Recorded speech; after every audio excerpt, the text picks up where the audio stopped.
What's good, guys? So in this video I'm going to be breaking down an awesome sample that I made recently, and it honestly kind of blew my mind how simple this one was to make. And it's all because of these two methods that I used, and one of them is available in essentially any DAW that you use, whether you use FL Studio, Ableton, Logic, etc.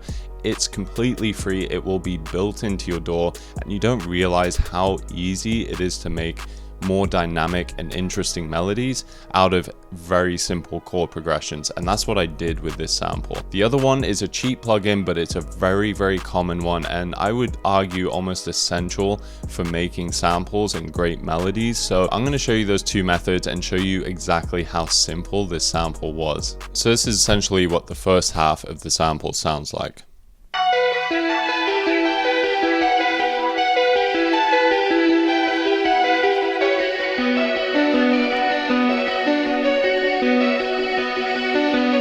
So before I get into that main synth, I'm just going to get into these couple textures that I used, and the first one is this grains one. This is from my most recent kit that I've just put out called Mirage, and it sounds like this.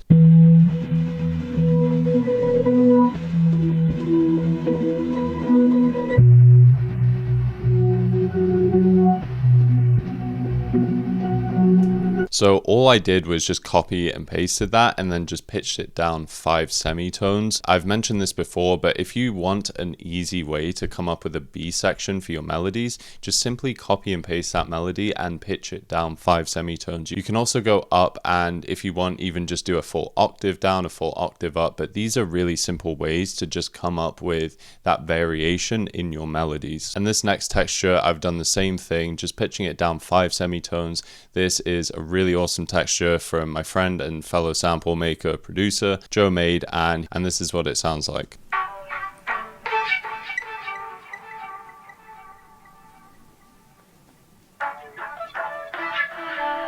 So super simple. Now without any of the plugins, this is what it sounded like. So a really cool and interesting texture, but I threw on some halftime. Still a bit weird, and then I decided to cut out a lot of the lows all the way up to 1000 Hertz. Just thinning it out, adding some delay, and some RC20. So those are the two textures. Now for the main synth, this is how I made it. So I used this Memo Play 26 Tragic cassette preset. This is within Decent Sampler. There's a lot of great free banks within Decent Sampler, which is a VST. Similar to Analog Lab, etc. You can buy people's banks and presets, and there's a lot of great free ones in here. So this is the one I used, and the chord progression is really simple. All I did was added a little bit of reverb, a little bit of delay, and this is what I initially came up with.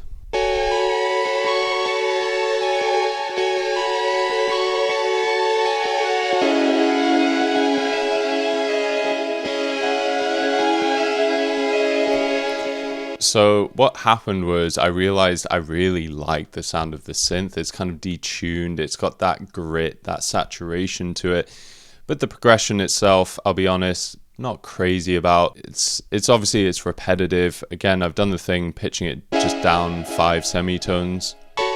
Pretty boring, if I'm honest. So Logic has all these different effects, and again, whether you use FL Studio, Ableton, or any of the other DAWs, you'll probably have a similar thing. You get all these cool different effects, which, by the way, I want to make more videos about. And what an arpeggio or arpeggiator does, the arpeggio is basically just going up and down the octaves. So here I just had it set to 16th notes, which I think was the default, and you can see I've pressed the downward arrow, so that means the arpeggio is going to arpeggiate downwards or end going down. And then you have the variation, the octaves. So for example, if I selected 3 octaves, it's going to arpeggiate up and down 3 different octaves. I just kept it on the 1, and this is what it sounded like.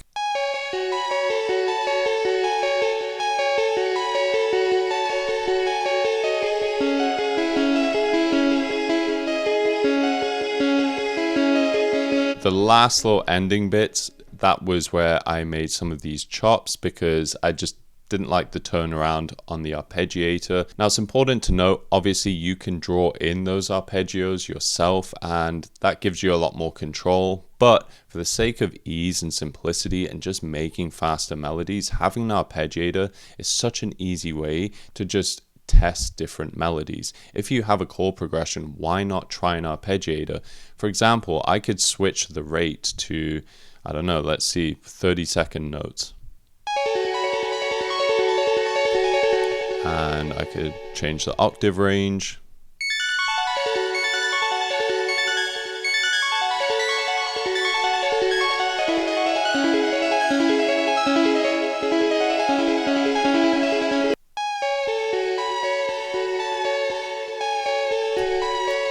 I mean, some of those variations are hard, so you know, there's a lot of possibilities. I don't find myself using the arpeggiator super often, but sometimes like this sample where I have a chord progression that I think I like the preset, it's nice, maybe I was feeling lazy or was just trying to get to something, a main melody fast, just throw on the arpeggiator. Super, super simple. Again, you can do this in pretty much any DAW.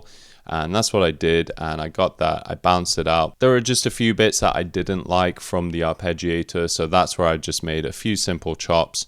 You can see this is pretty much just copy and pasted, so this is just one of the sections. So, and then all I did was just pitch it down 2 semitones, so it sounded like this.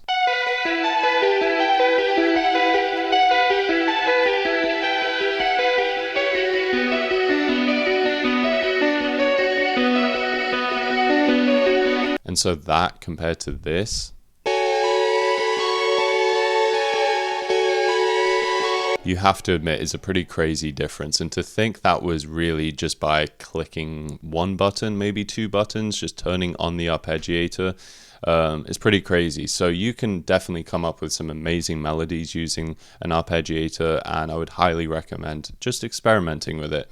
Even if it means it gets close enough, but you just have to make a few chops, I also think that's a good thing. But, you know, remember, you can also draw in arpeggios yourself, obviously, and it will give you a lot more control. It's going to be a bit more tedious and a bit more time consuming, but I would also recommend doing that. So now, moving into the second section, this is where I did the most simple and almost laughable thing that a sample maker can do for a B section. This is what it sounded like.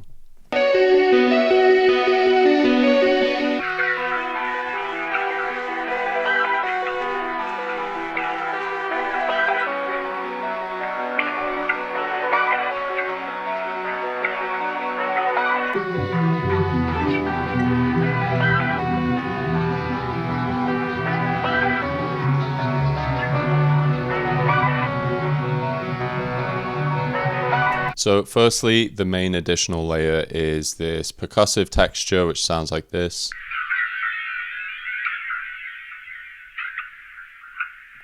Really just for the sake of texture. If I take off the plugins, it sounds like this. So yeah, really just for the sake of texture. I've got this same grains texture playing. And you can hear that chop effect. This is from the fourth shape pan in Portal, so it's just giving it a bit more rhythmic drive. And then the last new layer, it sounds like this. You'll notice I have this gap here, but it still plays. That's because I've got halftime on it. And that's why you can see here, even if there's empty space here, because I've set it to 2 bars, it's 1 bar, 2 bar, 1 bar, 2 bar. So that's why it's still playing, and it sounds like this.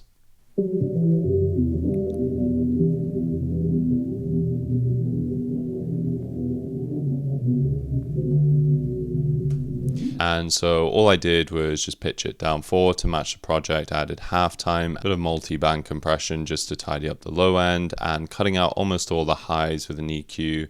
Again, just using another EQ to cut out low, so I'm thinning out this texture a lot, adding some RC20 just for the sake of a bit of a vintage feel to it. This is just giving this last section a bit more low end, a bit more body, but without taking up too much space where a bass could be. So I was actually experimenting with a synth bass in this section, which sounded like this.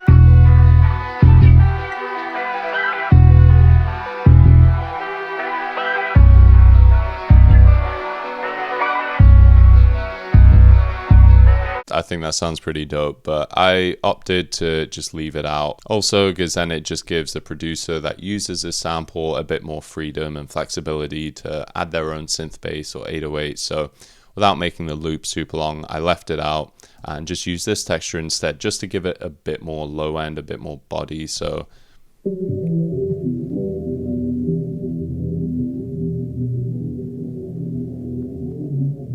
and then it goes down 5. Now the original phrase from my kit already just goes down 5, so I didn't have to pitch it down myself. And if you want this exact phrase and many others like it, you can just click the link below. That's my kit Mirage that I've just put out. It's full of many great sounds like this and textures, all labeled with the tempo, the key that they're in. Tried to make it as easy as possible to use, and it just makes melody making a lot easier because all our sample makers love to use one-shots and textures these days. And so the second technique, if it's not obvious, what I've used to create this B section is halftime. Halftime is a very common plugin. If you've watched any of my videos, you'll know this is a plugin that I use a lot, but I think it's just got to be one of the most common plugins that a sample maker would use in their work. What I did was I took that same original melody. Again, it was arpeggiated, but I added 2 things to it. So first, I did add the halftime, as you can see.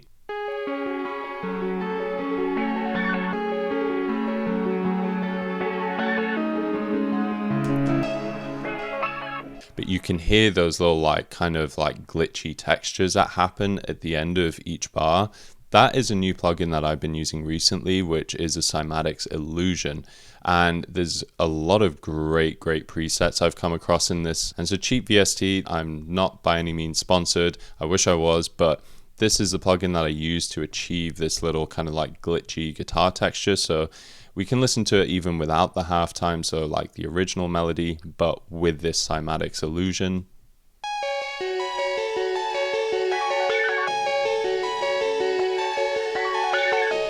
So yeah, it's happening, but I feel like it doesn't sit as well. And so for the sake of just a B section, I just think that's sick.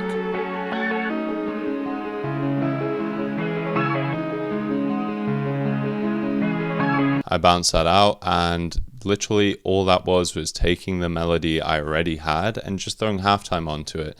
I added a bit of reverb. I believe I cut out some of the lows, up to 500 hertz, just to thin it out, and again leave a lot of room for a producer to add an 808, to add a synth bass or a bass. And I think that's worth highlighting in your samples, is to not create melodies that constantly take up a lot of low end, because you're going to want a producer, most likely, at least in hip hop or other similar genres, to have a bass, to have a kick drum, to have an 808. I used to think that, oh no, my samples sound really empty, they sound really thin, which I can make a whole video on, but for the most part, it's just having the confidence to be okay, I'm not going to fill up a third of the frequency range being that low end, because ideally a producer is going to add drums. That's going to entail having a kick or a bass or a sub bass, a synth bass, an 808, all those things that are going to take up the low end. So yeah, that's pretty much how I made this sample. It was taking a very simple and honestly very mid